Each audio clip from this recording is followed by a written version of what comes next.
This podcast is a member of the Voices of Wrestling Podcasting Network. Visit voicesofwrestling.com to hear the rest of our great podcasts, as well as show reviews, columns, opinions, and updates across the world of wrestling. To the highway in a brand new day. Over the rainbow, gotta let it go.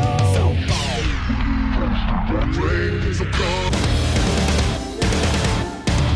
fast to finger down. Dance tonight together. Here everyone is singing.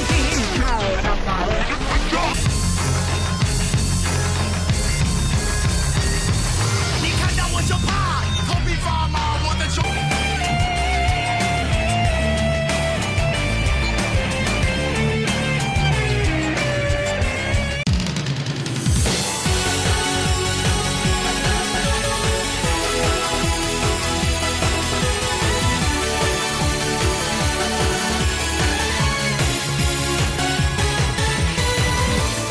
Welcome back to Open the Voice Gate for June 14th, 2022. We are members of the Voices of Wrestling Podcast Network.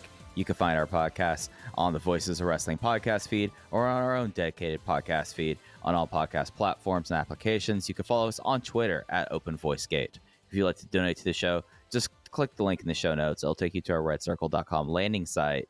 And all you have to do there is click the red box that says sponsor this podcast, and you can set up a one-time or reoccurring donation. No obligation whatsoever, but we would like to thank all of our previous donors. I'm one of your hosts. It's your old pal, Mike Spears, alongside Case Lowe. And Case, we have a lot of shows that happened, but we don't have a lot this week. No, this was, for 3 shows, probably one of the weaker weekends in the Dragon Gate schedule this year. I knew this weekend was doomed. As soon as we got word, which happened a little bit after we stopped recording last week, that Mochizuki Jr. was off of the Fukuoka shows due to a back injury, I knew we were in trouble.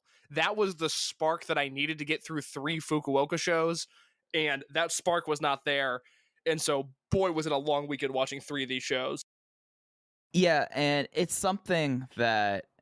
So we will be talking this week about this last weekend in Fukuoka. 3 shows instead of 2 from across Fukuoka. And then we will be, just because Case brought this up yesterday, it's like, hey, Mike, do you want another 2 hours of wrestling to watch? And I was like, sure, why not? And I'm really glad we did. We're going to be talking about the Hanshin Battle, Dragon Gate versus Osaka Pro Wrestling later on in the show. And for me, the big thing about these shows is, so you have 3 shows here, and then they have Genki's Homecoming and another show, and then it's basically the Okinawa trip.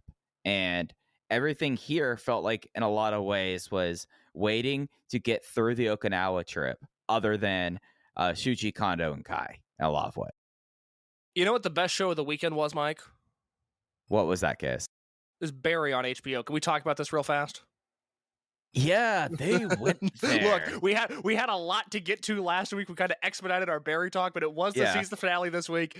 And the reason we're doing a throwback review on top of 3 show reviews is that I watched the first 2 and went, Mike, I can't muster up takes. I'm watching these matches. They exist. There was one great match this week, and I went 4 stars on one match.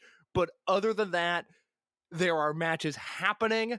And that is the best and simultaneously worst thing I can say about them, is that there are matches in the ring taking place. But Barry on HBO, oh my God, this is in the upper echelon. This is in that upper tier. If we were Bill Simmons talking about basketball, this would be at the top of the pyramid. This is one of the greatest television shows of all time. It's something that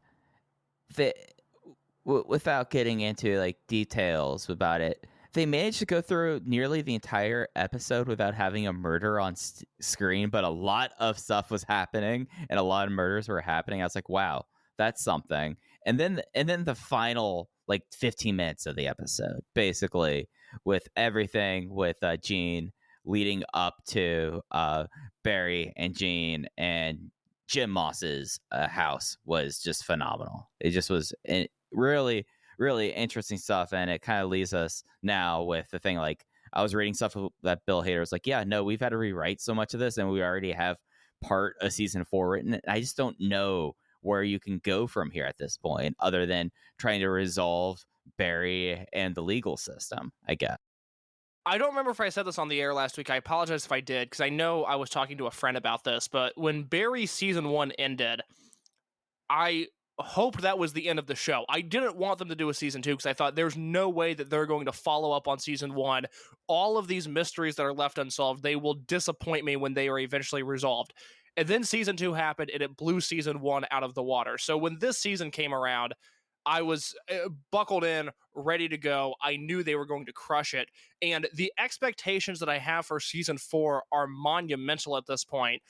But I've never had more faith in a television show in real time, because I'm notoriously very young. I did not watch The Sopranos in real time, but going through that, you go, oh, whatever they do, they're going to crush it. And this is the closest that I've had to that feeling where, yeah, who knows where they go in season 4, whether it starts with, and skip ahead 30 seconds if you don't want to hear the spoilers, whether it starts with Barry in prison or we just fast track that process and end with him getting out. I do not know, but oh my God, I am so intrigued, and I hope it's only a year wait and not a 3-year wait like we had with season 2 to season 3. I thought part of the reason the finale was so interesting was, to me, the beauty of Barry has always been that it's something that I've been searching for on television.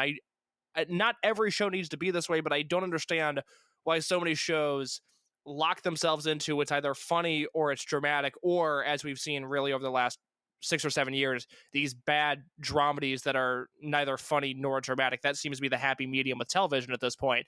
But this is a show that is genuinely funny and genuinely dramatic, and it accepts both of those realities. And I talked to my dad about it because he was like, I can't get into the show. I don't know what it is. I don't know if I'm supposed to laugh or not. And to me, that is the beauty of it. It is so dark, but so funny at times. And I have been waiting for a TV show to embrace the fact that it can be both. And then with that said, the finale, other than 1 or 2 scenes, was just bleakness, darkness, depressing, murder, awful terribleness, and it was wrapped up in this beautiful 30-minute package.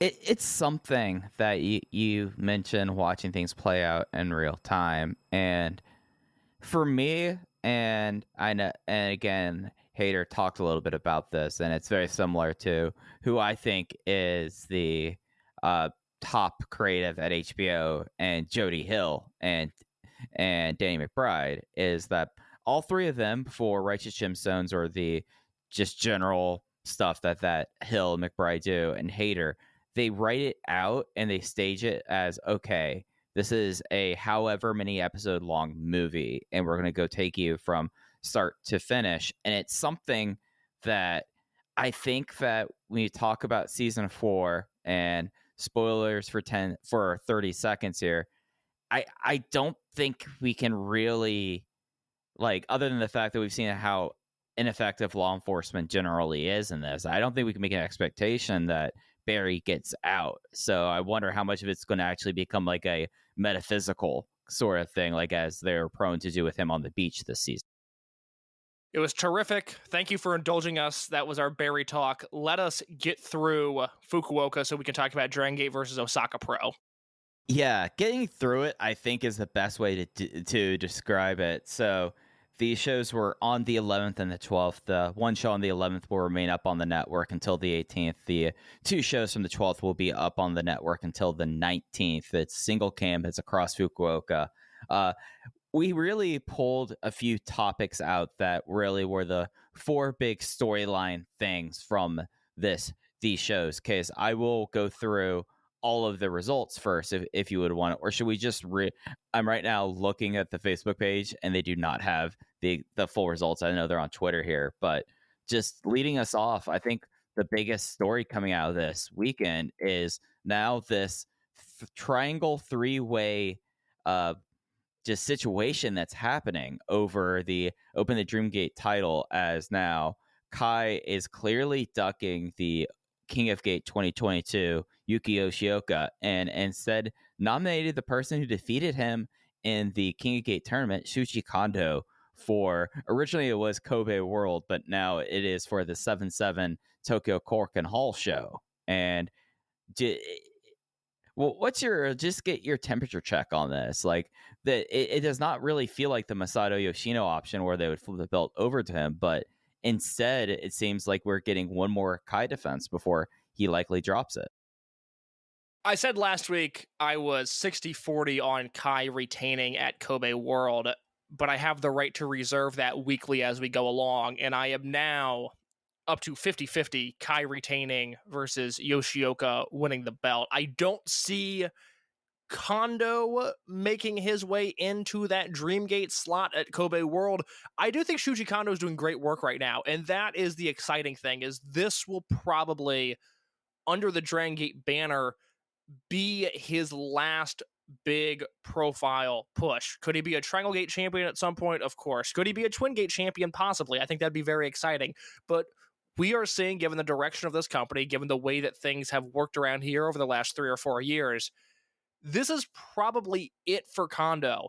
And I'm super excited about the match with Kai because I think he's doing really, really solid work on these smaller shows. I think the booking of this situation is interesting because they have loaded up this July Korakuen Hall show with a hair versus hair match and a Dreamgate match. And Mike, off the top of your head, I should have prepared for this. I did not. Was Doi versus KZ in February of 2020? Was that the last Dreamgate match in Korakuen Hall? No, there was one earlier this year, Takashi Yoshida. Oh, okay. Well, okay. In fairness, I blocked that out of my memory. I apologize. Don't you remember the cape? Boy, do I remember the cape. Okay, so what we have here is the first possibly good Dreamgate match in Korakuen Hall since February of 2020, on top of a Don Fujii versus Dragon Dia match, which is intriguing on paper just with those names involved, but they have a legitimate build to this. This has become a nice little angle, and I have to think they're looking to do 1,200, 1,300, 1,400. I don't know what the cap is in Korakuen Hall currently with their setup, but they are looking to put as many fans in those seats as possible, and I think that is really interesting. Yeah, it's the highest attendance I've seen in Korakuen was the Saruda Memorial Show. Was 1580 something. I don't think that they're going much farther than that because there still is the segregated seating right now, so it's not all back to just everyone in every seat. They're still spacing things out with that, but it's something that as long as Dragon Gate books the way Dragon Gate has always booked, I think you have to consider a favorite in Kobe World. So when we talk about you moving down to 50-50, I still think that Yoshioka is going to win there. And I think that it's something that's going to take a lot for me just to get away from that kind of guidance. But I just, thinking about Kondo on this last run here, I'd not for Kobe World, but I'd be tempted just to see like a short monster run for him, like one last big one before he's out of here. And if it's just this one title shot, I'll be a little let down. It'll be his first and likely last Open the Dreamgate Championship match of his career. And I think deep down, everybody listening to this is going, God, it would be really cool if Shuji Kondo won that match, and it would be really cool. And I would I would be into that if they did it. I don't see it happening. I think Kai has the larger story to tell. I came out of Dead or Alive saying this, where we just have to accept the reality that Kai has stepped up to the plate and he has delivered in all of these big matches. Yoshida, kind of, but I don't know if I would even call that a big match. But while I've had issues with some of the builds to his Dreamgate matches, the Shimizu match delivered. The Susumu Yokosuka match is one of the best matches in wrestling of this entire year. And there is a story to be told with Kai repeatedly winning by roll-up when he chastises others for doing that. Kai is the story, and Kondo is not the flashpin guy. It would be, look, if Shuji Kondo busts out a Lamahi Straw and pins Kai to win the Open the Dreamgate Championship at Korakuen Hall, I'm going to lose my goddamn mind. That's going to be incredible. I'm going to be standing and pacing in my studio apartment. That is not going to happen. It is going to be Kai winning as it should, and then Yoshioka at World. And I still don't know, because it's crazy that I'm saying this in June of 2022, 6 months after he won the title, but I have been a fan of Kai's Dreamgate run. And there's a part of me, Mike, this is scary to say. This is me being vulnerable with you, being real and intimate and honest. I'm not sure I'm ready for Kai's Dreamgate run to end. Now, being vulnerable about this, is it that you're afraid of what to do with Kai after he drops the title, or is this genuine enjoyment and you're looking at the opportunity cost of the genuine enjoyment if that's a Yuki Yoshioka title run that does not necessarily balance out? Look, am I worried about what to do with Kai? If I had power, I would say no, because I would say, Kai, you were a wonderful Open the Dreamgate champion. Here's a handshake. Let me buy you a steak dinner. Have fun in All Japan, my man. If you want to go to Noah, that is awesome. Thank you for your service. You have done your time. We'll catch you on the flippity flip. I don't think that's happening. I think he's sticking around. And if there's, I've become so pro Kai. I can't believe it. I've become the person that I'm most afraid of. But you have the built-in story of the power structure in Z-Brats, and I kind of want to see that play out. I think that's super interesting between Shun and SB Kento and Hyo, and then Kai. Again, they're this well-constructed heel unit. I love what they're doing. If I was in Tokyo right now going to a Dragon Gate show, I would want to buy a Z-Brats t-shirt more than any other unit there is currently. Well, M3K notwithstanding. I actually really want an M3K t-shirt. But Z-Brats is my unit. I love what they do. But the power structure's a little messed up because there are these young guys and then there's Kai, and that has to be resolved at some point. So it's bizarre to think that we're not only in a spot where I'm not sure I'm ready for him to lose his Dreamgate belt, but I also kind of want to see what's next, because I think that next step could be super interesting, as long as it's not Twin Gate matches with BB Hulk or against Yamato. That is the worst thing they can do, is come Dangerous Gate, we find ourselves in that position. As long as they don't do that, I'm on board.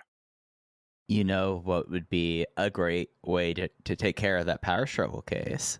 What's that? Oh, it's that Kai gets overthrown, and you know who'd be waiting with waiting arms for him? Who's that? Oh, that's Yamato and High End. I at this point, that's what I expect it's going to. Yeah, that's interesting. I hadn't really thought about that. That puts me in an interesting predicament, because I think on paper that is fine, but my eyeballs are exhausted at the sight of Kai and Yamato next to each other. It's just hard. They could go out there. Here's the thing. Kai and Yamato versus Diamante and Shun Skywalker for the Twin Gate belt. You can pencil that in 4.5 stars on the spreadsheet. That would be an amazing match. And I would also hate it because it's Kai and Yamato teaming. And it's not that they've done anything wrong. It's that it is just going to take a lot for me to care about Kai and Yamato doing anything together again, especially with the handicap that they're under the high-end banner. That is tough for me. No, that's entirely fair. Well, you brought up the other big match on July 7th, and boy, did they do a lot over the 3 shows to build it up. Don Fujii is still awful at skateboarding, but he has gotten under Dragon Dia's skin for what it seems like to be the last time throughout this weekend in Fukuoka. I love this.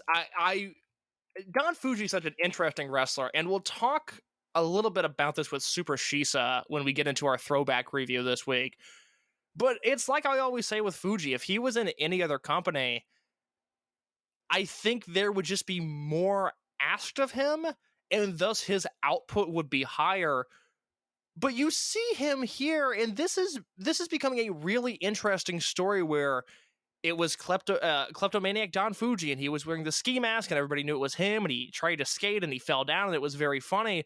And then there's this switch that gets flipped when Fuji's in a big spot, and all of a sudden on this weekend, he's hitting Dragon Dia with a skateboard, and he's choking him with the skateboard. And there's some real violence to this that I really, really like. And if anything, it toughens up Dragon Dai a little bit. Pretty boy, nice guy, skateboarder, love it. Those are all positive attributes to have in a man. But it also helps to take a punch from Don Fujii every once in a while, and I think Dragon Dia will come out of this feud better as a result. Yeah, and the big crux of this was the semi-main event from the 6/12 day shows, the second Fukuoka show, with D Courage teaming with Madoka Kakuta versus Shuji Kondo, Don Fujii, and Genki Horiguchi. And this was probably, at least to this point, and looking at the night show, there's one thing I liked a little bit more, but this was probably the most fun I had watching a Dragon Gate match in Fukuoka this week, just because of the amount of just intertwinedness that we got there. We got Kakuta with his generational kind of peers and D Courage, and I felt like he showed some confidence there that we haven't necessarily seen upon his return. But then we had everything with Daya and Fujii, with the DQ happening after Don Fujii just snaps and just decks him with the skate deck nonstop.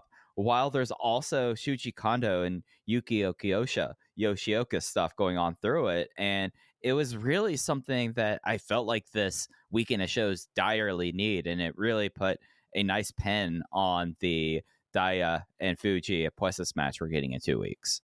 We didn't talk about this last week. Let's talk about it now. Can I get a vibe check on where you're at with Madoka Kakuta? He had the singles match versus Ishinihashi and Kobe on June 4th. He had the 3 matches this weekend that I thought he did okay. And there was a 6-man with him and Genki Horiguchi and Eita against Z-Brats. There was Kakuta, like you mentioned here, with D Courage against Fujii, Horiguchi, and Kondo. And then that final night, he was in the main event once again with D Courage, and then with Shuji Kondo against Z-Brats, Kai, Bibi Holkyo, and SB Kento. Where are you at with him a month and change into his return? It's something that last week was not a good week for him in my mind. I was not really feeling how he was with some of the appearances with this, and it's something that really over the last month and change, I feel like that it's really a coin flip to see what you see in him. In case I think a lot of it, incidentally, is confidence and just like feeling comfortable, and in scenarios where he's comfortable, he doesn't necessarily like. It's not that he's dominant, but he's not necessarily like disappearing into the background the same way that Benkei tends to do. I felt like that he looked good. I felt like he had a good vibe, especially with D Courage. I really like those 3 together. That you hit it exactly right.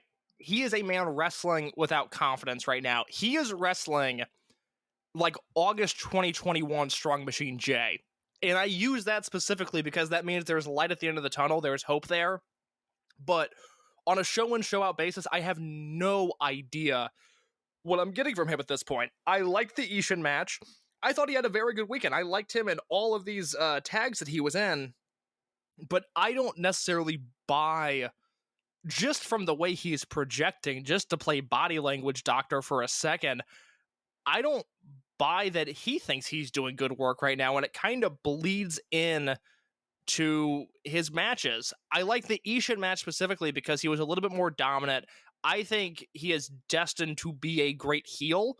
I don't necessarily see the babyface fire that I'd like to see from him, being a young guy, being one of the younger guys on the roster, having a pedigree with that Dreamgate challenge, but then also still, getting his shit rocked by some of these older wrestlers. There should be built-in fire there, and I'm not really seeing it when he's in those positions, but when he is wrestling a guy like Ishin and he can work on top, I think he comes across a little bit better. But you hit it exactly. He's not wrestling like a guy who believes in himself right now, and it's bleeding into his matches. And it's something where, other than defeating SB Kento and the King of Gate tournament case, like how much have they really gone with the Madoka Kakuta versus the former members of RED? Really not at all. So it's something where it's not just that he feels adrift in ring. It's just something where usually you would start seeing him going, someone coming back from injury, doing a face turn, going after the heel unit, and we're not seeing that yet. And I think it's something that since he's so young, that could be some of it. But would like to see at least some direction with him with a Hyo, maybe with an SBK, because I feel like that there's something there that could maybe put a little bit more focus on him. That I feel like that when he's given focus and it's when something he's comfortable with, he's knocked it out of the park since returning, but it's just not often and it's not consistent. I do think you hit on something there. For as much as I like the state of the Dragon Gate booking, thank you, Nozawa, for all that you do, Kikuta is a guy that does feel directionless, and that's an odd position for him to be in, given that he just came back from a pretty hyped return. You're exactly right. It seems like he should have gone into something with Hyo, with SB Kento, with whoever, to obviously have all these six-mans against Z-Brats is one thing, but there's no direction within those tags, and I think that has hurt him. So good point on that. Yeah, and it's something that, I mean, when you compare him against like his peers, is he really far behind? Maybe if you're doing like a belt count thing with SB Kento, or maybe when you look at Estrella, and Estrella now, already being on excursion. So it's something where I would not sell my Kikuta stock at all right now, even short term. But it's something that with Strong Machine J last year, this one feels like that there's other than just confidence things. It just doesn't seem like there's a lot of focus on. That's exactly it. Hold your stock. As somebody that nailed the Strong Machine J prediction, hold your stock. Don't do anything with it. Don't get excited about it, but don't do anything with it. We'll check back in a month and we'll see how we're doing. Exactly. I'm down with that. And with this next weekend coming up, the first time that we will be getting live streams from Okinawa, including the Dragon Cross Dragon Show, done it with conjunction with Ryukyu Dragon Pro Wrestling, we had a little bit of a build-up of a little show-to-show feud between the Open the Twin Gate champions, Shun Skywalker and Diamante, and two of the Ryukyu Dragon people that we've seen a lot whenever they have stopped by, and Ultra Soki, I believe the Ryukyu Dragon singles champion, along with one of my guys, Sherry Joe. And that led up to a win that the Ryukyu Dragon pair got on the last show, the evening show. With after that, they immediately did a challenge for the Twin Gate titles for Kunamoto on the 13th. It was yesterday, correct? Yes, it was yesterday. As of right now, that match has not aired anywhere. I'm assuming we'll get a director's cut on the Dragon Gate Network by the time we record next week. Yeah. And it's something that, like, I wonder with this weekend, because usually we only get the two shows in Fukuoka. I wonder if some of this, like doing a third show, maybe I did not look into how the Okinawa tour operated this year, but maybe it is that they already started the fan tour and they included the Fukuoka show, so they wanted to have another show at that venue. Yeah, I don't know anything in regards to that. I do know that as of the time we're recording this, and we're coming up on the halfway point of 2022, Shun Skywalker, to me, is the best wrestler in the world, my most outstanding wrestler of the year, and I think this weekend helped him in that candidacy a lot. As odd as that may sound, watching what he got out of Ultra Soki, and we're both Shuri Joe guys, that man can work. We like whenever he pops up. But seeing what he got out of this big, and I say this with love, but big buffoon of a wrestler in Ultra Soki, a man who, for reference, defeated Takashi Yoshida in April to retain the Ryukyu Dragon top title.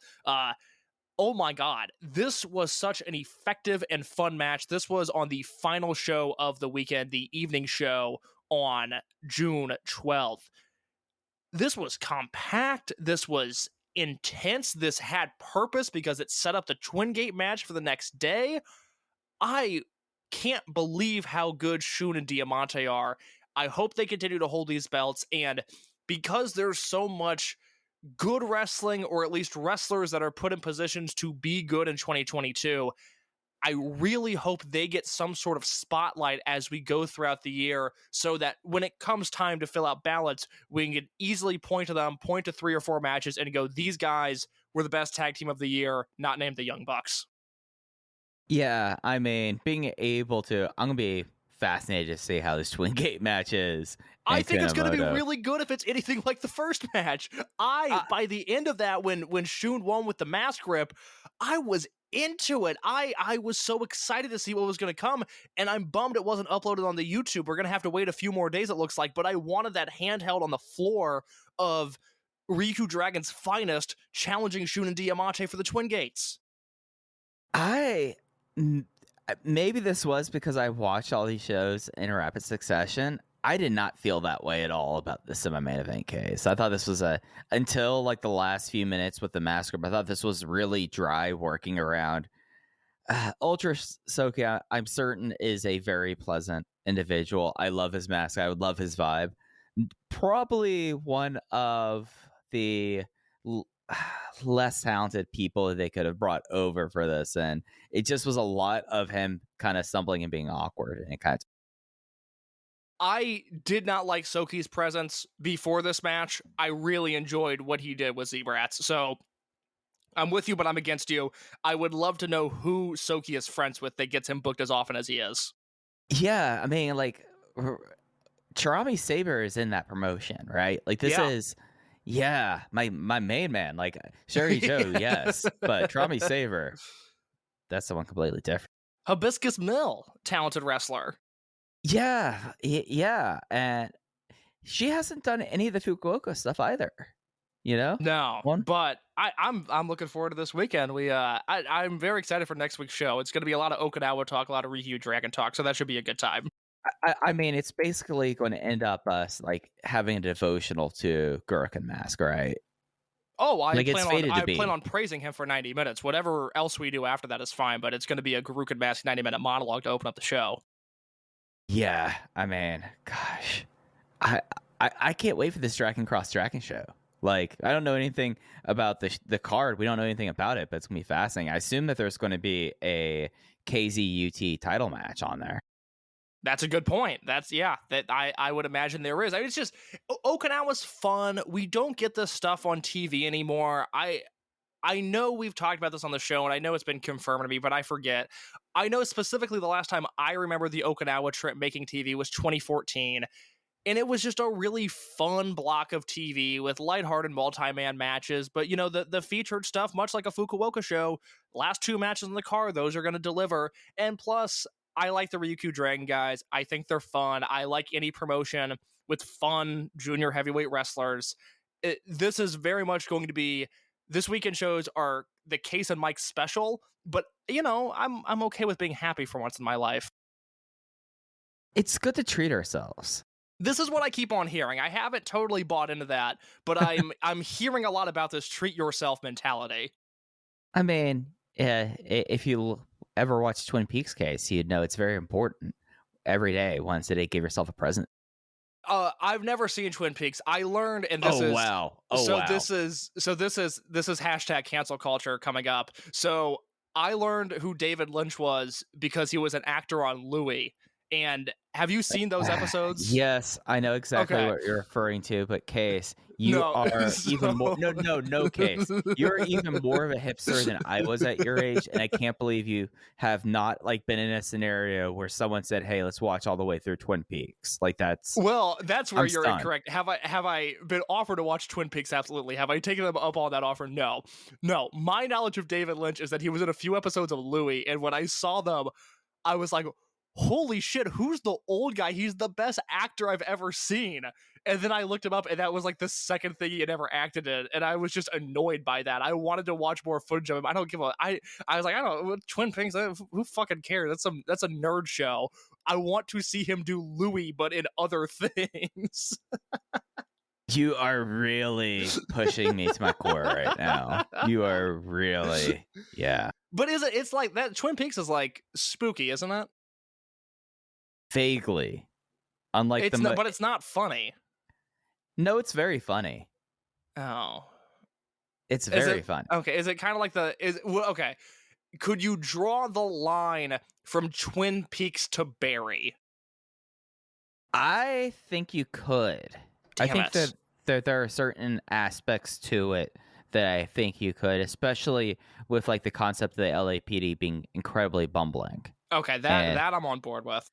And it's not that the Twin Peaks Sheriff's Department are bumbling. They're far from that thing. It's just that there's a lot of bumbling characters on Twin Peaks that are very funny. Okay. All right. My And it brother has more likes it, and I'm. Go ahead. And it has a lot more David Lynch acting. Oh, does he act in it? Yeah, he's Gordon Cole. Oh, okay. That I didn't realize that. I thought he just directed it. No. It's only later in the show he pops up, but when he pops up, his character is fantastic. Special agent in charge. I think it's special agent in charge, Gordon Cole of the FBI. He's an old time FBI G man. Okay, my brother really likes it. I'm always looking for topics to talk to my brother about because that well runs dry pretty quick. So I might be watching Twin Peaks. Hey, Barry's over. I mean, Twin Peaks, up to a certain point, one of the best television shows ever made in the United States. Barry, I have nothing. I have basketball's gonna be over. Barry's over. Thank God for these Okinawa shows. I got nothing else going on in my life right now. It's not good. Well, Case, you can get about 20 hours of excellent television and then another 12 hours of very weird television if you watch Twin Peaks. I don't want to think. That's where do you stand on Lost? Are you a Lost guy? Not really. No. Interesting. No. Okay. Because I've wanted to do a Lost rewatch because I haven't really watched it since I was in high school. But then I just thought about how much I hated whatever the season was with time travel. I think that was season 5, and I just at that point I was like, I'm tired. I don't want to do this anymore. Okay, so here is like the exact inverse, and for people who have watched both Twin Peaks and Lost, this will sound incredibly insane, but I don't care. You know what place lost me on Twin Peaks? What's that? Oh, not Twin Peaks. Sorry, on Lost.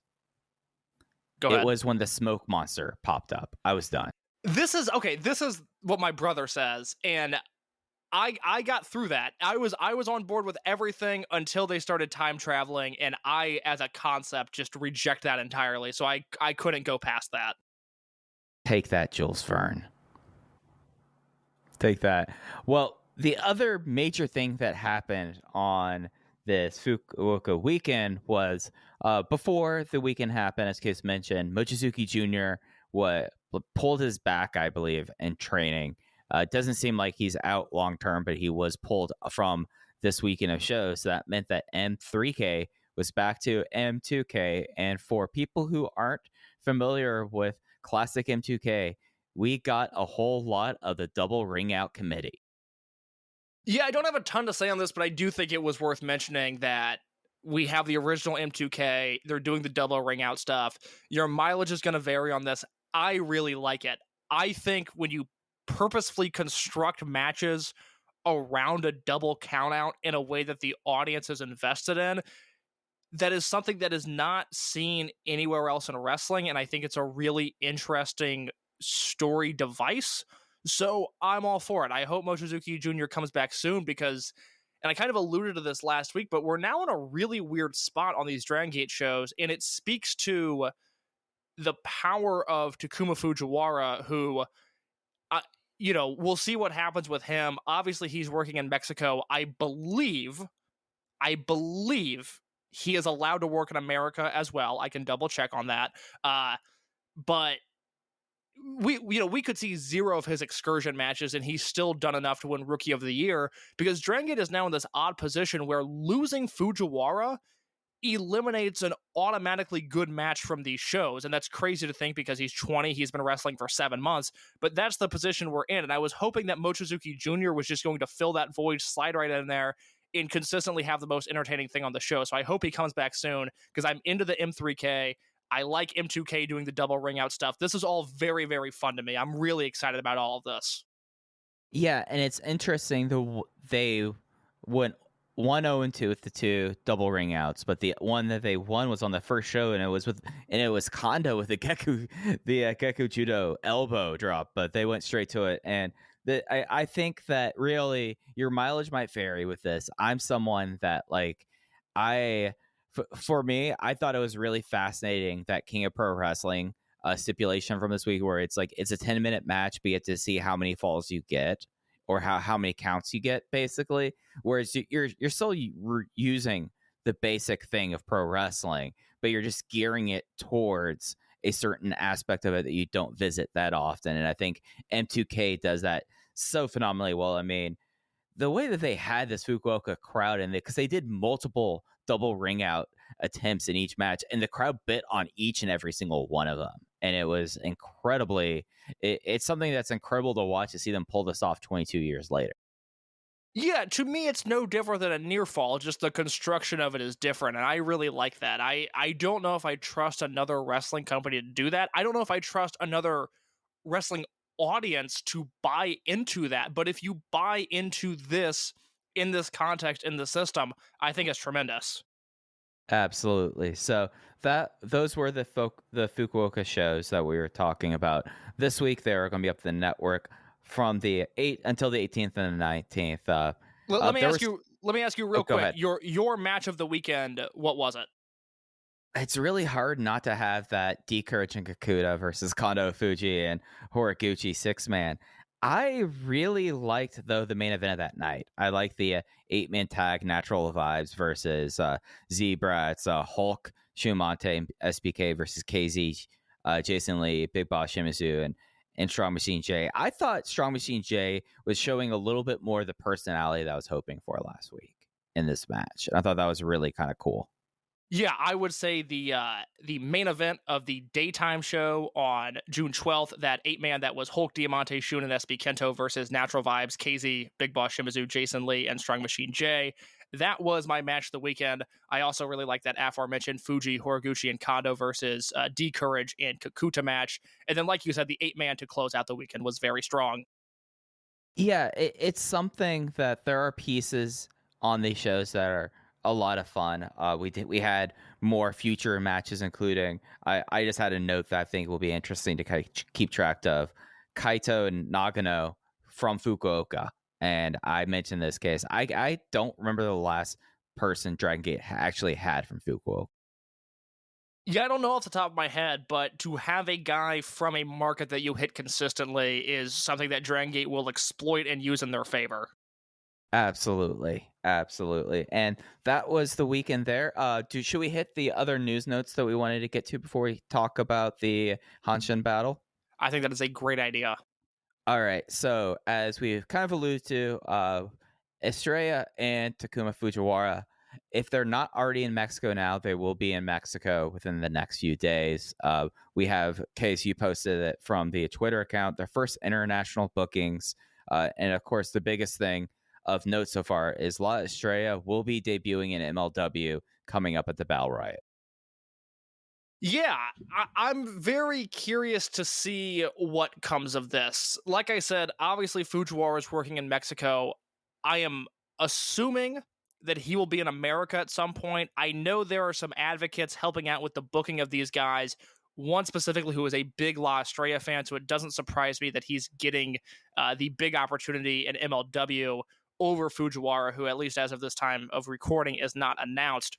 What do you think about the four-way of Estrella, Arez, Lindsay Dorado, and Myron Reed for that MLW middleweight championship? Do you think that's a good use of Estrella? Is there something you would do differently? Why don't you pull up that MLW fighters page and take a look at their roster? All right, I'm pulling up the page right now. But I wonder how much with Fujiwara is going to be the fact that he just turned 20. He's not legally an adult in the United States. He's not 21 yet. Jesus Christ, he is that young. Holy cow. Yeah, I wonder if that's going to be a thing for him. Gosh, this website is just... It's crazy, right? MLW is just in its... Like, we talk about how Dragon Gate is its own bubble. It's in its own universe. It is certainly not the same as Dragon Gate, but MLW does offer a similar energy. Right, yeah. I think for Estrella, I think working that match is probably the right thing for him right now. I feel a lot better about Estrella going to MLW than I would be about Takuma Fujiwara. Really? Okay, yeah. Why is that?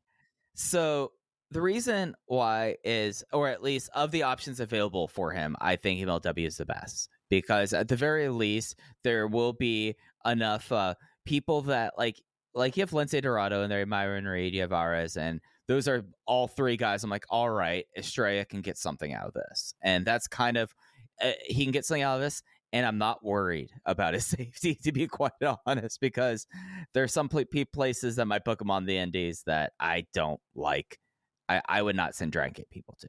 So I think MLW has a lot of people that I feel like would be relatively good for Estrella, at least in the short term. I was pretty down on this match when it was announced. I don't like the idea of putting him in a scramble. He hasn't been in a situation like this. I don't know how he's going to do. And then I thought about it. And I was like, well, I really like Orez. I think he's a really good wrestler. Myron Reed is somebody who I watch all the time in Chicago and AAW. And he was, for a very long time, sort of diet AR Fox. And so he would ape the things that Fox did, but not as well as him, and was probably worse at the things Fox wasn't great at. But Myron Reed has turned himself into a credible, solid pro wrestler. And then there's Dorado, who isn't flashy, but is certainly capable of helping a guy out if he's in trouble in a match. So I'm more on board with that. I would really like to see Estrella versus Puma King at some point. I think that would put Estrella in a position to do very well. Puma King is probably the closest they have to a Diamante type on the roster, and I think that would be of great benefit to Estrella. Yeah, like that's the thing. Like, I'm looking at this fighters page, and other than it making me want my eyes to bleed, there's just like you have Puma King there. I mean, TJP, you have him there as well.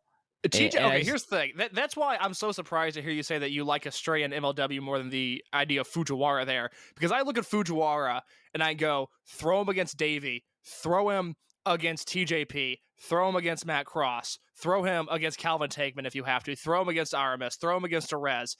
I'm sure Fujiwara is talented enough he could get a 3-star match out of Warhorse, which is basically Ric Flair wrestling a broom. There's a lot of Fujiwara stuff that I think has potential here, outside of a possible Puma King match and the perverted thought I just had of Estrella versus the real one, Enzo Amore. I don't know if I love this roster for him. I guess, like, the way I look at these two guys is you're looking at two guys with different profiles, just like physically to begin with, and then also I would guess what you would want out of them for this excursion. Would you say that's fair to say that you're not like painting the same brush for Fujiwara and Estrella? No, that's a very fair assessment. So when I look at this roster for MLW, yeah, you have your Davies and all the people you've mentioned there. And yeah, for us, like Fujiwara, like Matt Cross, like great matches for him there. I think that with Fujiwara, it's going to be it will be a lot slower, I would say, just because of how young he is. And, you know, Davey and like people like this, what's to say you can't face him elsewhere outside of MLW? Like, this roster specifically doesn't have things there. Whereas for the kind of wrestler that I think they're trying to get with Estrella and he tries to pull off there, I think actually being in like 4-way matches might help him a little bit in a way, if that makes sense. I see that argument. I don't have a counter to that, because I think you're onto something there, and I certainly like the idea of Davey versus either Fujiwara or Estrella happening outside of MLW. Certainly, the Logan Square Auditorium in Chicago could house a match like that. I know there has been some thoughts of, God, if we could get Fujiwara to America, he could wrestle Josh Alexander in that building, hypothetically, of course. So let's manifest that into something. I don't know if you're a Crystal guy, Mike, but let's manifest Fujiwara coming to Logan Square Auditorium. Yeah, like that's like the thing is, like, I think you would get a better version of that match and something that Fujiwara would get more out of in Logan Square than he would under the constraints of MLW. Well, that's MLW's story. Every match is a quarter or a half star worse than it would be in any other promotion. It's not just like the deflation, the wrestle circumcification of wrestling. It's like the fact that, like, MLW, he is there as, okay, he's a young guy from Dragon Gate, like visiting person there. That's not going to be like, I don't think it's rational to think they're going to get like huge pushes out of this. So they're going to be working in the constraints of other programs there. So it's not necessarily like go and experience and have a match where you get a lot out of working with someone like Davey Richards. You're going to be serving the purpose of, what is this supposed to be doing on MLW? Whereas in Logan Square, I feel like you could have that experience. I think that's a very fair point. And we had one more topic that we wanted to hit on, Case, before we got to Osaka. Am I blanking on it something? Oh boy, you said one more topic, and I thought, God, I hope Mike remembers what it is, because I don't. I think we're ready to move on to Osaka. All right. So, Case, you dropped this on me. What led you to wanting us to review the Hanshin Battle, Dragon Gate versus Osaka Pro Wrestling? So here's my story with this show. This was Dragon Gate versus Osaka Pro. This happened June 18th of 2010. So we're approaching the all-important 12-year anniversary of this show. By the time most of you listen to this, we'll have hit that point. You can celebrate and watch the show the day of. The link will be in the description to this show. Had you ever seen this show before, Mike? No, and I was trying to figure it out while I was watching this. This is clearly an Osaka Pro DVD. This is not from a Dragon Gate DVD, and there are some reasons about that we'll get into leading up to the backstory and everything leading up to this show. So what happened was last year, June 3rd, is the King of Gate Finals in Korakuen Hall. It's KZ versus Kota Minoura. KZ wins. I'm watching live. I'm so excited. I plan to do this big write-up on KZ's career, why this is the biggest win. It's KZ time. Here we go. Wait, before I write, let me put on some background noise. And I went through the wrestling that was available to me. I said, oh, Dragon Gate versus Osaka Pro. Well, those are two things I like. This is a show I've never seen before. I should have this on in the background while I'm writing this review. And then what happened was, I watched the opening match. I saw and heard one of the hottest crowds I have heard in my life. And I watched a legitimately great, truly Fire Pro randomizer level 6-man tag. And then I paused it, and I have waited a year to talk about this show with you. We've had this as an idea to talk about a few different times, and we've pushed it back. And then, like I said, I watched the first two Fukuoka shows, and I said, oh, geez, okay, all right, we got to talk about something else, because I'm going to want to fly through these shows as quickly as humanly possible. I had not seen this show in full until this afternoon. I was telling Mike, I don't even know a lot about the historical implications of this show or why it happened. This is Dragon Gate in 2010, which is a pretty big blind spot for me outside of your big pay-per-views and your featured Korakuen Hall matches. This is a year that I do not love, and there's not a lot of writing on Dragon Gate in 2010. So I don't know how we got here. I don't know why this happened, but this is secretly one of the greatest Dragon Gate shows of all time. Yeah. So I've spent some time trying to find things to pieces together, because I'll be honest about this. This is a feud that I knew had happened. I remember seeing a lot of Tiger's Mask around in 2010, and especially the stuff leading up to Yoshino getting the Brave Gate back. But the lead up to that, this is kind of fascinating because a lot of the stuff that happened to build up this feud happened in Osaka Pro. It did not happen in Dragon Gate, and it really starts with Gamma. And it's kind of topical that we chose to do this show, because a lot of this, even though he is in the semi-main event, and when we say this is Dragon Gate versus Osaka Pro, this is really Warriors and Team Veteran versus Osaka Pro in saying this. And it really starts because of Gamma and reinvading the company he left to join Dragon Gate 5 years before this was one of the things that I kind of calcified for. And in this video file that we'll post, it has all these segments leading up to this show, with Gamma reinvading Osaka Pro, and then Osaka Pro going like, all right, well, then bring out your big guns. If you're doing this, then we want to see CIMA, we want to see X, Y, and Z. We want Dragon Gate here. If that's the route we're going here, that's the route we're going to. But instead, it really became about Super Shisa, who was at this time Open the Brave Gate champ. Yeah, I love this sort of feud. This is inter-promotional stuff done right. It is really, I think it can, and not on the scale, obviously, but watching this show, it reminded me of a lot of the New Japan versus WAR stuff that I really like from 92 and 93, where you have these promotions that in ring-wise are very similar, but what they represent is very different from one another. And it's so interesting to see Dragon Gate in this position on this show, where they are the top dogs. They're coming into this tiny little Osaka promotion and trying to show people who's boss. And in any other context, whether it's a Dragon Gate guy in Super Juniors or whether they invade Noah or whether they pop up in All Japan, they're never really in that position. They're the bastard child of Japanese wrestling. But here on this show, they are these big bad invaders, and I think that is a really cool perspective to watch this show from, because I watched some things from, wrestlers that I've watched hundreds and hundreds of matches of, and I've never seen them work like they did here. Yeah, so the big thing with Gamma was, and I should have mentioned this a couple of minutes ago, okay, so in the lead up to Osaka Hurricane 2010, Gamma showed up at the 10th anniversary show. There was a Mochi Fujii versus Hideyoshi and Masamune match before this, but they had Gamma returning at the Osaka Pro Hurricane show, teaming with Gamma. And for those who don't know, Osaka Pro Hurricane, their version of Kobe World, essentially, or Wrestle Kingdom, and Gamma coming in wearing a Super Delphin mask and just being booed out of the building. Case, what a tremendous guy, man.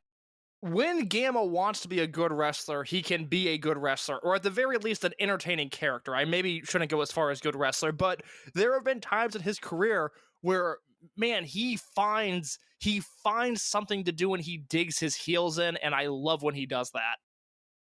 Yeah, so this led to the Tiger's Mask and Super Shisa Brave Gate match where Tiger's Mask beat Super Shisa, and then we had CIMA starting to back up the team veteran into there, doing a face-off with Billyken Kid, who is the current Osaka Pro Wrestling Champion, and they announced this Hanshin Battle from the Kyocera Dome Sky area, and just like kicking off the showcase, you talked about the crowd reaction, one of the most incredible crowds, and it really starts off in this opening match. It is the Dragon Gate side is Anthony W. Mori. We have Takuya Tomokomai, who I'm going to say that once. Now I'm calling him T-Hawk for the rest of this.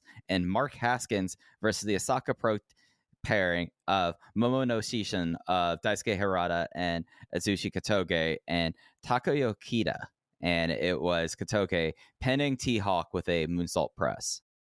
Mike, be honest. Was this the hottest crowd there's ever been for a T-Hawk match? I mean... Name another one. Name a T... And look, I had my moment where I loved this man in Dragon Gate. Name a hotter crowd for a T-Hawk match than this 6-man tag where he teamed with Anthony W. Mori and Mark Haskins. Find me one. Oh, I can right now. The match versus Tanyan. Oh, okay. That's fair. He was also not wrestling as himself, so that's fair. Partial credit. He was literally portraying a different human being in that match, but I will give you that fair enough. Yeah, so baby T-Hawk here. Absolute baby. I forgot how chubby he was up until the excursion or up until Tomahawk TT. And boy, he was doing flying shoulder tackles that looked awesome in this. And the thing about the show is one side of the Sky Dome is all Dragon Gate and the other side is all Osaka Pro, and they will start chanting at each other throughout the show, and it's tremendous. Yeah, T-Hawk debuted. His first televised match is Dead or Alive 2010, so he's a month into making air at this point. This is, if I look on my handy dandy little cage match here, the numbers are too big. I can't do that math. But bottom line, we're looking at one of his first 25 matches since his debut. I think his second or third televised match. And he's playing a very specific role. He is playing the Japanese young boy that would fit in Dragon Gate, Osaka Pro, New Japan, All Japan, Noah. He is interchangeable here. There is a role this would work in any promotion that he was put into. But watching that traditional Japanese young boy in an otherwise batshit Lucharisu 6-man tag match is an incredible thing to watch. Yeah, and especially considering that, like, how haphazard this Dragon Gate 6-man was. So, Mark Haskins, yes, this is that Mark Haskins. He barely made TV in Dragon Gate, other than, like, Summer Venture Tag Leagues where he was teaming with Pac. And I don't know if you remember stuff from his Butland camps or something, but he got pretty quickly, oh, I could just work this crowd. And he did so. And then I was kind of impressed by that. Yeah, so when I was doing my Masaaki Yoshino article last year, I really tried to get in touch with anybody who wrestled with or against him that spoke English, or in the case of some people, Spanish. And Haskins was one of the guys that I reached out to, and I didn't hear back. You know, a lot of guys go to Dragon Gate, Ricochet, Uhaa Nation, Jack Evans, whoever, and they always mention how much they love Dragon Gate. Haskins has never been that guy. I don't necessarily know if he loved his time there, so he doesn't really talk about it. But I had a list of questions about Masaaki Yoshino, and then I had a list of questions about this match, because Mark Haskins being in this environment is so funny to me. Like, that's just what it is. It's a Japanese young boy who 12 years later has had this bizarre career.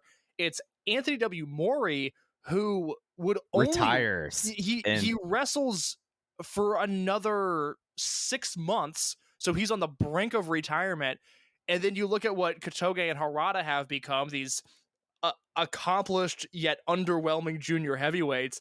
In Ring of Honor's own Mark Haskins is in the mix here. It's an amazing thing to watch, and to see him again. You know, it's not like he had the most exhilarating in-ring Dragon Gate career, but this is the apex of it. This is him wrestling like a very comfortable wrestler. You know, he understood this environment, I think, far more than just your Cork and Hall Dragon Gate audience. Yeah, and if anything, I think he really played into it as well. This was a whole lot of fun. T-Hawk was not a great wrestler when he was a rookie there. We did have some rookie things without it, but it didn't eliminate anything from this match. If anything, it plays into the story and what was a really exhilarating opener that I went 3 3/4 on.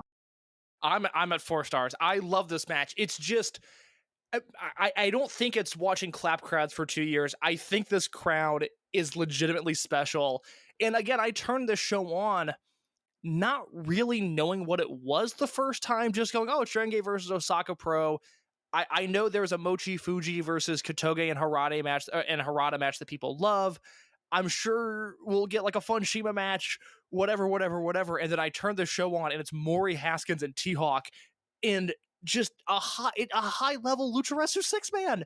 I couldn't believe what I was watching the first time I saw it, and then I rewatched it a year later today, and it was just as good as I remembered it being. So this is a very, very fun match that if you've never seen it, just for the novelty's sake, I think you need to sit down and watch it.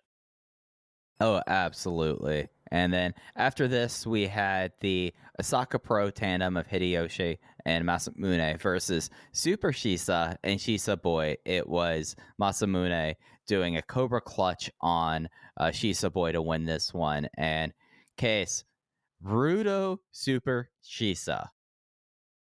What I was saying about Don Fujii earlier, in the sense that if he worked for another promotion, a lot more would be asked out of him. Super Shisa's my guy, and you see between obviously the UT match in 2019 and what he was able to accomplish there, and then on the total opposite end of the spectrum, heel Super Shisa in this match. Oh my God, we're looking at just not squandered potential, not a wasted career, but really a what could have been. And I mean, if this is the Shisa that wants to show up on the Japanese indies, I will hunt that down. Like, wouldn't like almost 60-year-old cranky Shisa just like socking people in the stomach, giving receipts be so much fun? Like on your random Vomito Star show. Oh, he was just, I don't know if he wrestled on the show or if he just attended the show, but he was just in some basement gotta move bullshit indie. I saw a photo of him there on Twitter and it bummed me out because he's above that. But he is, I don't know if this is what we were thinking about earlier. The lineup for the Gamma retirement show was announced, and it's Gamma, Shima, Super Delphin, Zeus, Tsubasa, T-Hawk, El Lindemann, Magnitude Kishiwada, Ikuto Hidaka, Hubbo, Naoki Tanizaki, Shigehiro Irie, Super Shisa, and a bunch of other guys. That is so right in my wheelhouse, and I hope Shisa has a nice little high-profile match on that show. He deserves it. Or he could sock someone in the stomach. Dude, he's Here's the thing. If Shisa wrestles his entire career in Osaka Pro, and he's kind of, he could even just have the same output, but in Osaka Pro, I think the way humans operate, where he would be the top dog in Osaka Pro, or again, he's this Brave Gate guy at his very apex in Dragon Gate, we would just revere him as this world-class technical wrestler. I think I've never understood why, and this is not calling out anybody specific on this website, but like the Segunda Kata guys or that hardcore pro wrestling only crowd seem to accept Osaka Pro way more than they do Dragon Gate, which I've never understood, because I like Osaka Pro, but it's just a weaker version of a lot of Dragon Gate stuff. I digress. Hopefully Joe Gagnon doesn't get mad at me for that. But if Shisa's wrestling is the top dog in Osaka Pro, I think there's like deep Puro nerds that revere this man as a god, and he just happened to be an undercard guy in Dragon Gate, and so only you and I revere him as a god. Does that make sense? Oh, no, entirely. Yeah, it's just exposure and how you're exposed to it. Yes, it's the perception of Shisa was that he was an undercard wrestler, but if he was the Osaka Pro heavyweight champion and had all of the great matches he had in Dragon Gate just against Billyken Kid in a little warehouse in Osaka instead, people would think of him as a world beater and not a mid-carder. Yeah, no, I think you're pretty dead on about that. Hideyoshi and Masamune. Masamune is now Genkai, Kyushu Pro. We've seen him around a good about there, but Hideyoshi I thought kind of stunk. I didn't necessarily have an issue. I didn't have an issue with anybody on this show. I actually thought everybody played their role pretty well, but the Shisa boy Super Shisa pairing as a tag team is something that, again, I wish that would have been explored a little bit more in Dragon Gate, and that's tough, because at this time we're talking about a Twin Gate division that is Doya and Yoshino and Mochizuki and Shingo and Yamato. It would be hard to walk into that booking meeting and go, what if we push Shisa boy?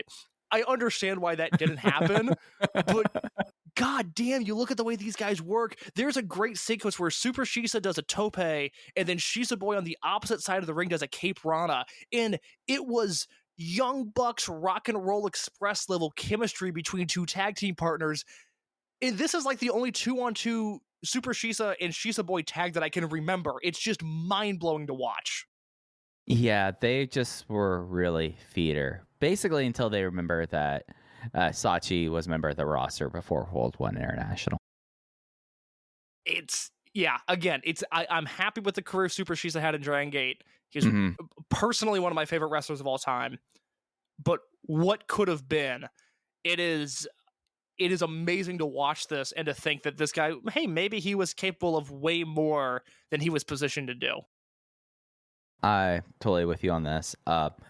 Then we had the absolute boys, Mochizuki, Masaaki Mochizuki, and Don Fujii versus Kuishinibo Kamen and Asian Kuga. And Case, I think that this was my favorite match on this show. I'm not surprised by that. It's not mine, but I'm not surprised by that at all.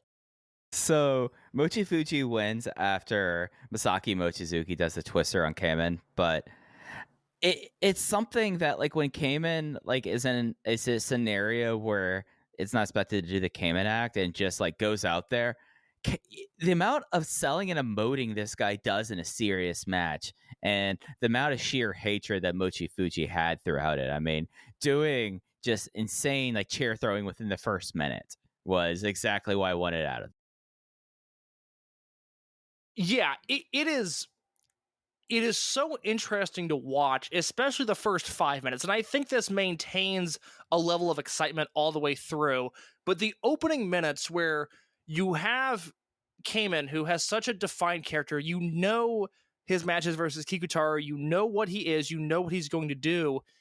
And you have the polar opposite of that in Mochizuki. And to watch those forces combat one another in a way that, like you said, turns into like a chair-throwing, violent brawl tag match. It's just, to me, and this is a crazy take to come away from this match, it was like, oh, wrestling's not that hard. Wrestling is so bad at times because everybody complicates it. And in reality, you define some characters, you put those characters up against opposing forces, and this is what happens. You get Masaaki Mochizuki beating up a comedy wrestler, and the comedy wrestler fighting back, and at times getting one over on Mochizuki.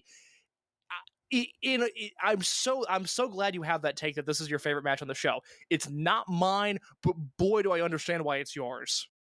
I mean, with Kuka doing that insane slingshot senton to the floor on top of chairs and Kamen doing the moonsault right after. Kamen is so awesome in this match. It's not like Stalker's never done anything quite like this. Stalker has the German suplex spot in the RED versus Toryumon Disbands match, which is maybe the single greatest spot in wrestling history, but he's never had a match where he just turns it up to 100 and wrestles like this, at least that I've seen. Maybe I'm forgetting something, but this is, again, I thought this was going to be like goofy Don Fujii, and this turns into a war, and I couldn't believe what I was watching.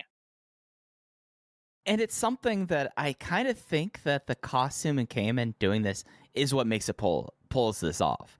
Because you have him in like his clown outfit, and he has to do all of his selling because the mask is completely covered, like through his physical emotions and how like he hits the mat, and then like he does it with a little bit of a comedic flair, but it's also a flair. It's like, oh yeah, no, this guy just got rocked, and it's something that makes Mochi Fujii come off as like such killers, and it makes sense why Kamen is stepping up. This is his home that he's fighting. Like, it would have been perfectly acceptable to have Stalker Ichikawa versus Kuishinibo Kamen, but we didn't have that, and I think that actually makes her much more interesting. I really, really like this. It's a show where you largely, the Super Shisa match, yes, he's working heel, but, that makes sense. That match makes sense. The Warriors tag that we're about to talk about, the CIMA main event, that is the sort of stuff that you would expect from Dragon Gate versus Osaka Pro. The opening match, just for the participants involved, blew my mind. And then you have this, which just subverted my expectations to such an amazing degree. And it is one of those matches that, would I put it on a spreadsheet? No. Do I think it's worth watching? 1,000,000% yes. Talking about that Warriors match, so this was an elimination match. Didn't have Nanawa Yoshida rules. This was just over the top or normal ways to win a fall. It was the Warriors side of Gamma, Ryo Saito, Dragon Kid, and Genki Horiguchi versus the LOV side from Osaka Pro, Tigers match, Tadasuke, Black Buffalo, and the Bodyguard. And it was Genki Horiguchi as the sole survivor after an absolute chaotic war that then went straight into a sprint towards the end. Oh my God, Mike, this match, so good. This is one of those that when Genki Horiguchi retires, and it is going to come sooner rather than later, and we need to invest in Kleenex, because that I did not shed a tear during Masato Yoshino's retirement ceremony. Akira Tozawa's goodbye farewell, I was dry-eyed. When Genki Horiguchi retires, I do think it is going to move me on a human level. We did a podcast 18 months ago with Alan Forel, and he did a monologue on Genki that literally almost moved me to tears because it made me realize how much I love Genki Horiguchi, not only as a wrestler, but what he represents to wrestling and why it's worthwhile to invest time into a hobby that often sucks. And this is one of the premier Genki Horiguchi performances. This is very much, and the way that the opening match, like that match could take place on any Osaka Pro show. This 8-man with the funky rules and the eliminations and the interference spots, this was a Dragon Gate match, and this was Genki Horiguchi shining the brightest out of all 8 guys involved. And it's something where basically they get brawly, they get sleazy to start, and then they go into just the ongoing thing that you expect out of a match that involves Maraha Asapa. You have all their callouts and like that. And then you started to get getting these quick eliminations. First, Genki accidentally eliminating Ryo Saito, then Kid being able to pen the Bodyguard, and it just goes really fast and furious, and it ends with basically Genki Horiguchi alone in the ring with Black Buffalo and Tiger's Mask. And then for the next 3 minutes, just pulls out every single way for him to do the backslide from heaven, getting Tiger's Mask, it was Tiger's Mask he got with the first one, and it was Black Buffalo he got with the first one. Then he has to go to a low blow and does the backslide from hell to win the match for Warriors. And you saw basically a lot of this, that the more face side of Warriors were not willing to get sleazy, but Gamma and Genki Horiguchi were more than willing to. And seeing the Genki spit spot in 2022, or the Gamma spit spot in 2022, I don't know if he's going to be able to do that on his farewell show. You know? Oh, darn. Oh, Gamma's not going to be able to spit at people? Oh, what are we ever going to do? Yeah, but those like the weird things, like it wasn't like the COVID crowd thing. So it was me going like, oh, Gamma is not going to gargle a bunch of water again in his career. That's what struck me. I'm glad you mentioned that spot, because there's, I love the crowd. I love the building. I was so disappointed watching this, because I don't know if I've ever seen another show taped in this venue, and I think this is an incredible venue for wrestling. You mentioned the crowds being on opposite sides, the Dragon Gate fans and the Osaka Pro fans. Gamma does that water spot, and then I don't know the name for it, but everybody's seen it if you watch CIMA and Gamma matches, their little like ooh spot where they raise their fists in the air. Watching that crowd react to that spot and do the Warriors taunt with him is a visual that I'm pretty good with words. I'm an okay talker. I'm not saying I'm great at it. It is my best skill set, though. I do not have the words to put into this podcast over how powerful that visual display was of the Dragon Gate side of the audience just treating Gamma with such respect in being so into that act and being so into that spot.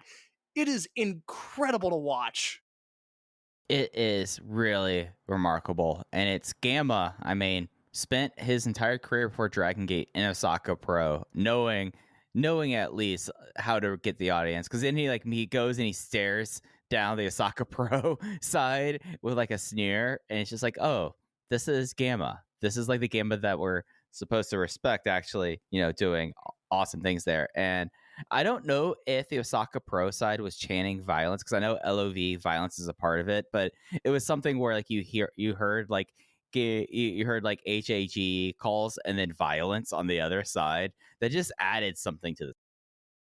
It's my favorite match on the show. It is a phenomenal match. I went 4.25 here, and this is really where the opposing crowds add a certain layer to this match. This is in the truest sense Dragon Gate versus Osaka Pro. You see a really nice blend of the house styles. We're going to do a podcast in August of Gamma's career retrospective. I've been sweating bullets. We finally have a guest for it, at least, but I don't know what we're going to talk about other than, through gritted teeth Gamma. But this is one of those matches where it's like, oh my God, wow, look at him go. And then you have Genki and you have Saito doing their things. This whole show is essential viewing. It's 2 hours, sit down and watch it. But if for some reason you only have time to watch one match, I would make it this one. Yeah, and if you don't really want to watch, because like this is a commercial DVD, so there's like interviews between each matches, you can get through this in an hour 20. Like if you just want to watch in-ring stuff, it's a very fast watch. Oh, I have to go like hang out with my family or like talk to my kid. I can't watch Dragon Gate versus Osaka Pro. No, actually you can. This is viewing for the whole family. So, Case, you brought up the venue, and it piqued my interest, and I looked into it as much as I could. And I didn't find out much, but the Kyocera Dome is where the Oryx Buffalo and Hanshin Tigers play baseball, and the Sky Arena is attached to it, basically. So I thought it was like the overhang, and they put it underneath the overhang because I think the sound reverberates, but I've never seen another show in this venue.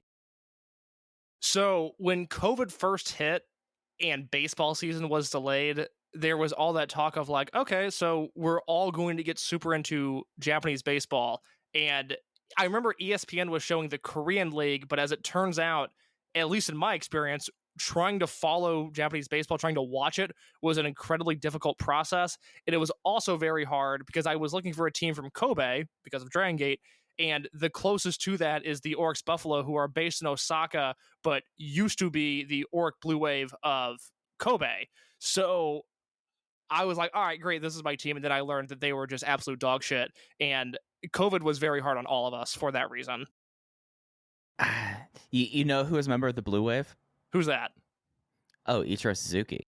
Yeah, see, that's okay. So that's great in one sense, but then also, am I a poser for that?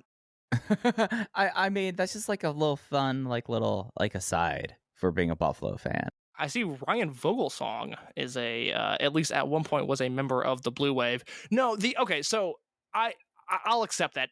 Liking the same Japanese baseball team that Ichiro was on is fine.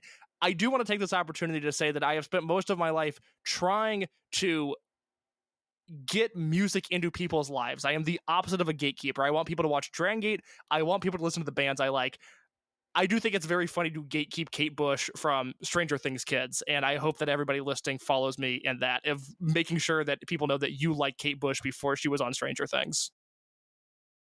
Is it just because of like the time period that Stranger Things is in that like now people are being exposed to Kate Bush for the first time? Well, Running Up That Hill was in an episode. I've never seen the show. I'm not a dork. Yeah, but Running Up That Hill is in a lot of TV shows. That's what I thought too. I don't understand why this is getting, like, why now it's happening. And it made me go like, okay, so put a Smith song in a Stranger Things episode. Let's kind of turn back the tide on how people think about Morrissey and the Smiths. That would be huge for me personally. But I don't understand why it's blown up to the degree that it has. But like right now, if you look on Spotify, Kate Bush is the 93rd most listened to artist in the world, and she deserves it. That's great. But I don't understand why this impact, and why not the title track, Hounds of Love, which is the best song on that record. I mean, Running Up That Hill though is iconic. It's good. Hounds of Love, the song is quite good. Yeah, no. Man, now I'm thinking about things I've seen or have heard Running Up the Hill. In general, did I pour some trauma into your life by accident? You're thinking of things you've seen. No.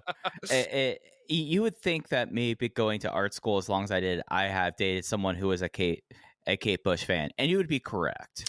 But I got out of having to listen to Kate Bush. I was gonna say I've certainly liked some women that are really into Kate Bush. It's part of the reason that I like them, because I think she's fine. But if anybody asks, no, I'm a huge Kate Bush fan, and I liked her before Stranger Things. Let's set the record straight. We're getting real dirtbag here tonight, apparently. I'm a bad person. So the main event of this show is for the Osaka Pro Championship. This was Billyken Kid defending against CIMA. CIMA won with a Meteora after a very interesting powerbomb that looked like that he got a headbutt to the groin, and CIMA was acting like he did as a heelish maneuver to win the Osaka Pro title, and for Dragon Gate to win the night 3-2. So this is a CIMA Dreamgate match, but in front of an Osaka Pro crowd, and that is going to tell you everything you need to know about the match. I liked it. I love when CIMA has this edge to him. I love when he's given an opportunity to work heel. It starts slow, it ends big. If that is something you can invest your time into, great. You're going to really like this match. I really like this match.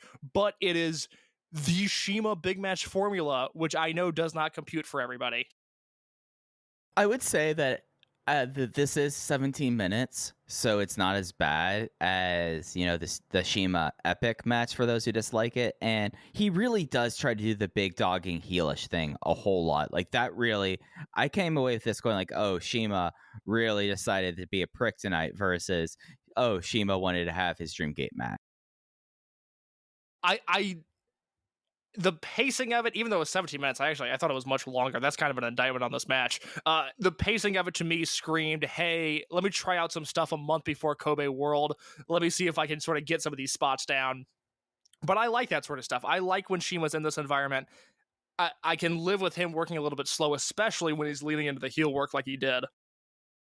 Yeah, and it's something that Billyken Kid, when he came back after and had his big moments in this match, it's one of those things that we were watching that Kyushu Pro match. I was like, Billyken Kid, he's always been great, and he's excellent here. I mean, he's precise. His timing is insane. It's something that I know that he kind of is like one of the names that you associate with Osaka Pro. But whenever I see Billyken Kid, and even when he makes appearances elsewhere, I'm like, oh man, Billyken Kid is always. He just celebrated his 25th year in wrestling this past week. He had a very long singles match with Hubbo on an Osaka Pro show, so hopefully that pops up soon. Yeah, no Osaka Pro has TV, so... Yeah, it's what, a half-hour block on Gaora? Yeah, half hour, but I mean, given its like position. I mean, I think it was always on Samurai, and then doing the Indies show. Like that was like a thing about this, that when I've had to like look up stuff to refresh my mind about this storyline, I had to go to Brad Caroon's archive, and his bringing up the fact like, oh yeah, no, this is almost all the footage from like in the lead up to this, and all the matches happened on like the indie show, not on either of their TV. It's strange. It is a hidden gem in the history of Dragon Gate. It is really the closest Dragon Gate got in terms of the layout to the first Dragon Gate USA show. This is, to me, sort of the Japanese equivalent. You see, like, to me, like, it did have that vibe of DGUSA, but to me, this really had the vibe of whenever, like, invading units or stables actually feels vibrant. It actually feels like that, oh, this company is invading, and not necessarily like ROH versus CZW had that very well, especially in the Cage of Death match. And that's what I really kind of got out of it. But yeah, this is just one of those things that I think that because of the show was done for commercial DVD and was done for Osaka, that just the show kind of drifted into the ether. Yeah, ROH versus CZW, New Japan versus War. I'm just now thinking of this. It's a little bit of the grown-up version of Crazy Max invading Michinoku Pro, which is a fun thing to think about. I might watch this show a second time just with that in mind, but it is such a fun watch. It is so different than anything that is currently happening in wrestling. And this was 12 years ago, which in one sense is a long time, and another not that long ago. But it feels like a different universe from anything happening. Like I said, the link will be in the description. It's on YouTube. You don't have to go to some weird website. It is on YouTube. Cast it to your TV. Sit back and enjoy this show. I had so much fun watching it.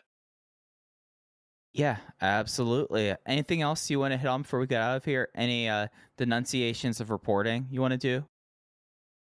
I think I'm good. I you know, Open the Voice Gate has been and will continue to be the premier source for Dragon Gate info. And I was so annoyed that I posted on Reddit this past week, which means I was in a very bad place mentally. And it's not us versus Dave and Brian. I just want the information to be right. And I trust what we have heard from the people we have heard it from so much more than I trust what we know about what they've heard. If we're wrong, I would be more than happy to come on here and say that we're wrong. But I'm so confident that Dave and Brian are not right in this situation. I don't care that it's them getting it wrong. I don't care. I don't care. I just want the information to be right. And right now, they're not reporting what is right. Yeah, and it's just something that I stand by everything we've reported before, as I mentioned on Twitter, cases, Reddit posts as well. And yeah, I have no ill will to Brian and Dave. I don't know Brian and Dave, but I do know. Especially once we learn more about what's going on.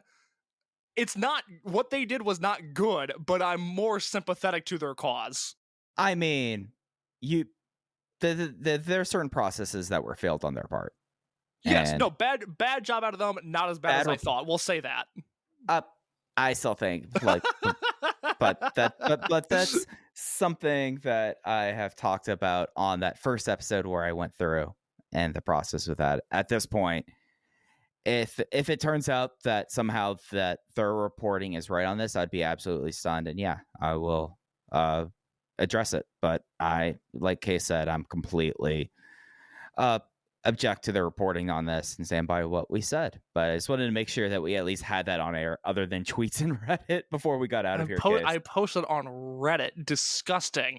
Hey, real quick before we go, did you see that All Japan, we talked about this last week about how their Korakuen attendance was really weirdly good. Great. Did you see they did 999 fans at Korakuen Hall last week?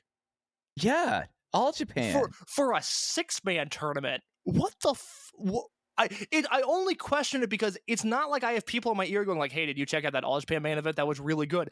I heard no buzz about the Champion Carnival. I don't know anybody that watched it. I don't know anybody that's talking about it. And I mean, that they were doing $9.99 in Korakuen before COVID, so that's a great number for them. Yeah, like it's something that when like In case I'm actually, I'm about to, and I'll talk to you more off air, but I'm about to do a project kind of making sense out of Korakuen numbers. And this is something that, like, maybe the momentum coming out of Champion Carnival going into Ode Award is real for them. Like, The show looks like it sucks. I don't want to watch this. This is not. Are you looking at this? This is not a good-looking show. Yeah. How much Seiko Tachibana do you like? Because you have to like a lot of it to get through the show. I would say none. Yeah. I don't know. Good for them. I want wrestling companies to be as healthy as humanly possible. Oh, for sure. The All Japan Korakuen attendance is, to me, the biggest story in wrestling right now. That they're doing, Mike. They're doing double what Noah's doing. Noah's doing 400 in Korakuen Hall. All Japan just put a goddamn 1,000 people in that building, and I can't believe it, because quite honestly, this show looks terrible. I'm not sitting down and watching this show. This is a bad show, but 999 people were at the building for it, so more power to them. Hey, this is where I always say that, like, we are the unintended next audience. It's working. It's working for them natively. It's just, I look at this show and I'm just like, nah, I'm good. I'm very good now that I'm really looking at this show. Oh my god. The main event is Kento Miyahara, who's good, Minoru Suzuki, who's not anymore, Suwama, who's never been good, against Jake Lee, who's fine, Shuji Ishikawa, who's washed, and Yumi Aoyagi, who, look, I haven't watched him in a number of years. I can't comment. I've heard he's doing good work. Good for him. Is Aoyagi just that hot? Is that what it is? I don't know what this is. Not. I don't know. I don't know what it is. I'm fascinated by this. If you can make it 90 minutes through an Open the Voice Gate episode and also watch All Japan, which has to be like 1 or 2 people, that's a lot to ask. Those two things specifically combined is a big ask for humanity. Please explain it to me, because I don't understand what's happening. Yeah. That is at _in your case. You could just leave case on that. I'm pretty good. Drop in the Discord, send me a letter, tweet me. I don't care. Send me a fucking Reddit DM. I'm on the website now. You're self-loathing about Reddit in 2022. It's posting on Reddit. I'll read it, but posting is embarrassing. You see, this is age gap right here, Case, because I was forged on the boards post. That is a gross statement. I know I was talking a lot about Louis earlier, and that might be problematic, but what you just said, that was gross. I'm sorry. The only way that we got better was posting. So, I mean, sharpening our blades. How'd that work out for America? I mean, we took the wrong lessons from something awful. All right, Case. All right, good talk. All right. Now I think that we're really done here. You can follow us at Open Voice Gate. I'm at Fuji. Hey, Case is at _ in your case. Thanks for listening to this episode of Open the Voice Gate. We'll be back next week talking about Okinawa Dragon Cross Dragon. We're visiting Gherkin Mask, Case. He's finally invited us to Okinawa. I can't wait. Next week's show should be a lot of fun. All right, guys. Have a good rest of your week. Take care.